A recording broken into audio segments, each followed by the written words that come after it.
なんぞ話せ。逃げやしねえよ。この国の英雄が焼かれて死んだ。お前がその右手を振り溶けて消えるからだ。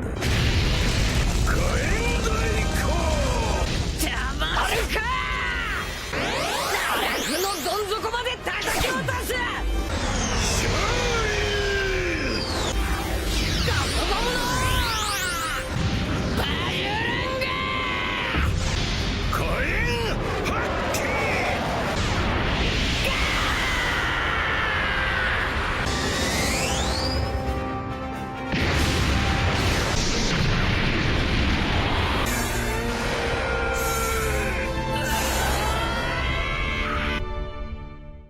Depois de 20 anos de sofrimento, finalmente surge um raio de esperança para as pessoas que vivem no país de Wano, pois a morte de Orochi finalmente aconteceu de maneira definitiva. E depois de tanto sofrimento e sem nem mesmo poder se entregar ao luto, o coração do povo de Wano só anseiava pela liberdade.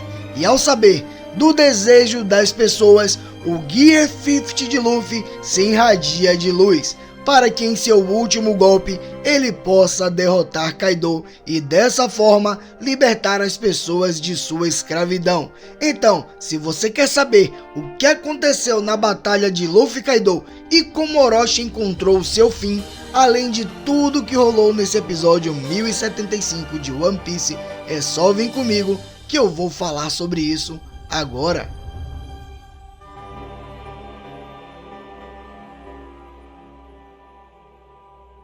Salve piratas e marinheiros, Salmo Souza na área. E aí, como é que vocês estão? Eu espero que todos vocês estejam muito bem. E mais uma vez a Toei fez um grande trabalho, dessa vez adaptando o capítulo 1048 do mangá nesse episódio 1075 de One Piece. E teve três coisas que me chamaram bastante a atenção.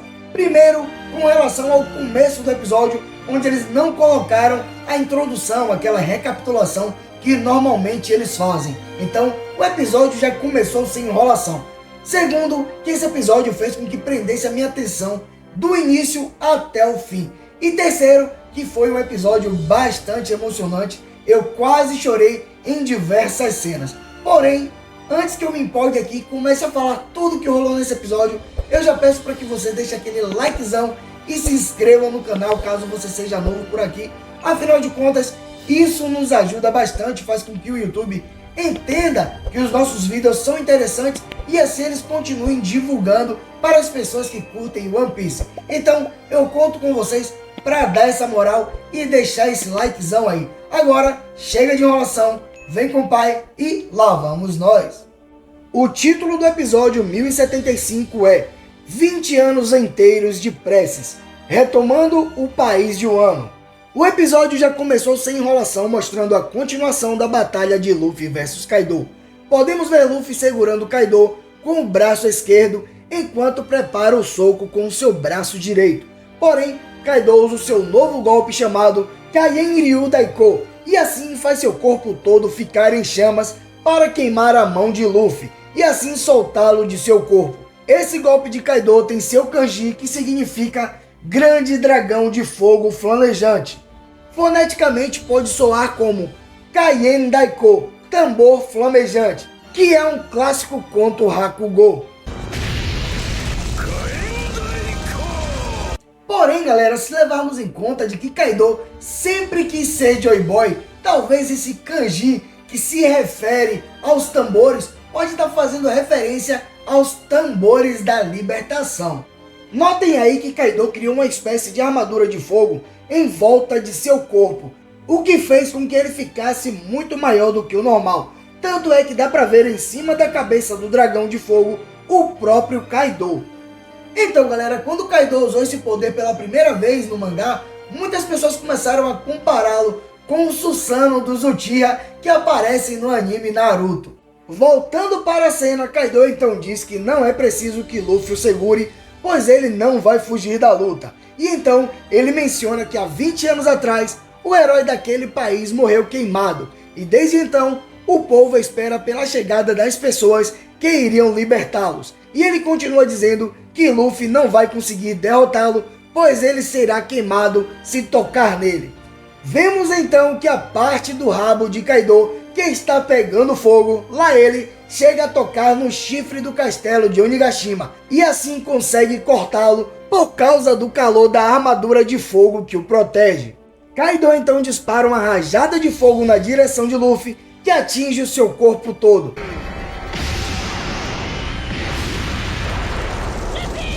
Mas em uma cena espetacular é mostrado Luffy saindo de dentro das chamas sem nenhum arranhão e dizendo que ele aprendeu com Hyogoro a dar soco sem precisar tocar no oponente.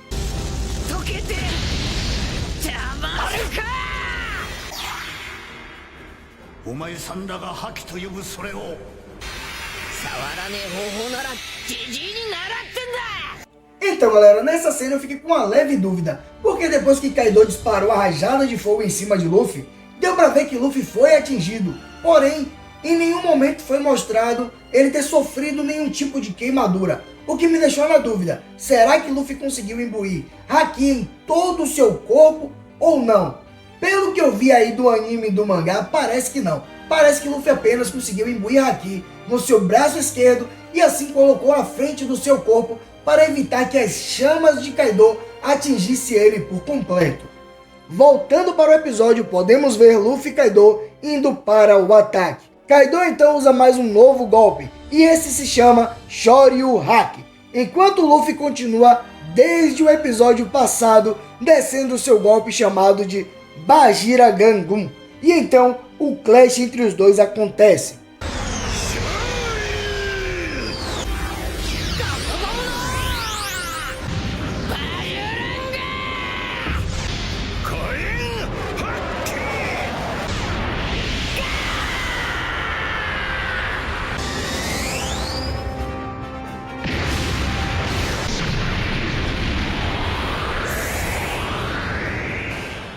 A cena muda e podemos ver agora o Sop, Kiemon, Okiko e Hamlet. Pelo visto eles conseguiram sair de dentro da água que Raizo e Jinbei tinham jogado para apagar o incêndio do castelo de Onigashima. Vemos também que vários tremores começam a acontecer no castelo de Onigashima por causa do clash de Luffy e Kaido. E então os samurais começam a gritar para que o homem do chapéu de palha vença Kaido. Começa então um flashback do país de Wano no momento em que Oden tinha se sacrificado para salvar os Bainhas Vermelhas. Algo interessante mostrado nessa cena é que os soldados de Orochi confirmaram a morte de Toki em Bakura. Então, meus amigos, foi dito que Toki morreu, porém em nenhum momento foi mostrado o corpo dela. Então, fica aquela dúvida, será que Toki morreu mesmo? Ou será que ela conseguiu avançar no tempo novamente? Contudo, algo que eu achei bastante interessante que me fez entender o porquê que Toki não avançou no tempo junto com Momonosuke. Pelo visto, a intenção dela era dar esperança para as pessoas do país de Wano. Afinal de contas, tinha que ser ela a pessoa a chegar diante da população para dizer que aquele inferno iria acabar depois de 20 anos, que outras pessoas iriam aparecer para salvá-los. Então, se fosse qualquer Bainha Vermelha, talvez as pessoas que estavam ali no país de Wano perdessem totalmente a esperança. Mas como foi Toki, a mulher do Shogun, que chegou diante de todos para dizer que havia esperança para o povo ainda, havia esperança para o país de Wano, então talvez isso tenha motivado as pessoas para continuar sobrevivendo durante esses 20 anos que eles passaram sendo aterrorizados por Orochi.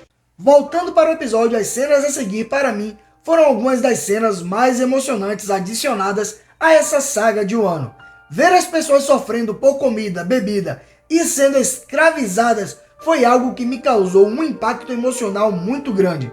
Ainda mais que teve uma cena onde foi mostrada uma mulher desesperada por não ter como alimentar o seu bebê. E essa para mim foi a cena mais impactante.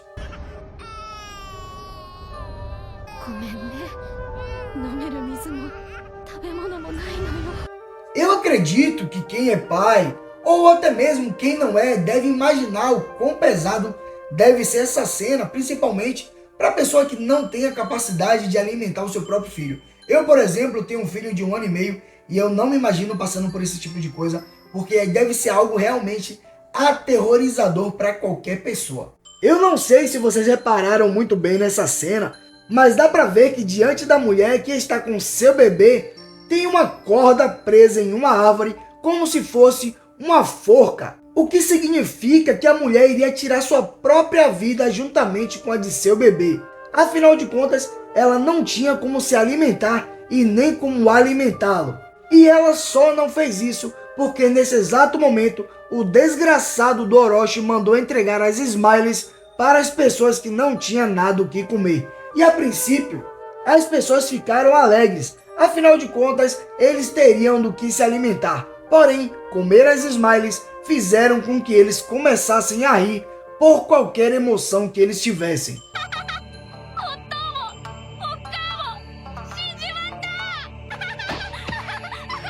Poderia ser ódio, tristeza, luto, independente da emoção, as pessoas iriam rir sem parar. E por incrível que pareça, depois de algum tempo, algumas pessoas sabiam disso e ainda assim comiam as Smiles somente para não sentirem as suas barrigas roncando de fome. E o pior é que sabemos que Orochi é fraco e ele só fez todas essas atrocidades com o povo de Wano pelo fato dele confiar na força de Kaido. Tanto é que Orochi ainda tentou fazer com que os daimyos do país se aliassem a ele, mas nenhum deles aceitaram se submeter a um shogun que não fosse um Kozuki.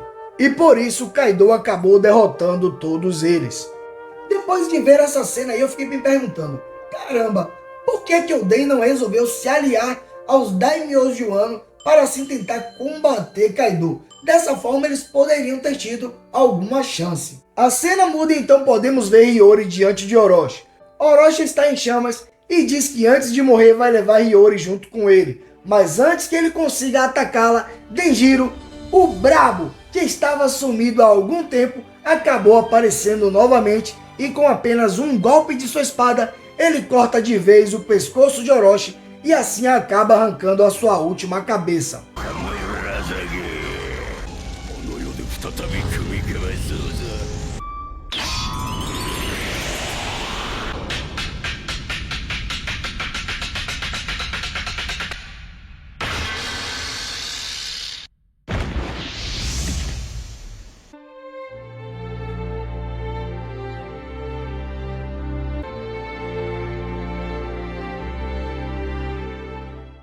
E que cena linda foi essa? Uma trilha sonora perfeita, juntamente com os desejos das pessoas indo em direção aos céus, pedindo para que Orochi encontrasse o seu fim. E em seguida, mostrando um flashback de Momonosuke se lembrando de seu pai, de sua mãe e de sua irmã de 20 anos atrás. E ele pensa o quanto todas as pessoas de Wano precisam dele naquele momento.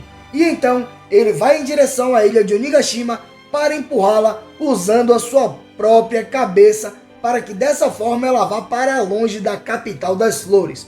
Vemos as pessoas dentro do castelo de Onigashima suplicando novamente pela vitória de Luffy em cima de Kaido. Afinal de contas, se Kaido vencer, não vai adiantar de nada ter resistido a todo esse sofrimento durante esses 20 anos que eles passaram.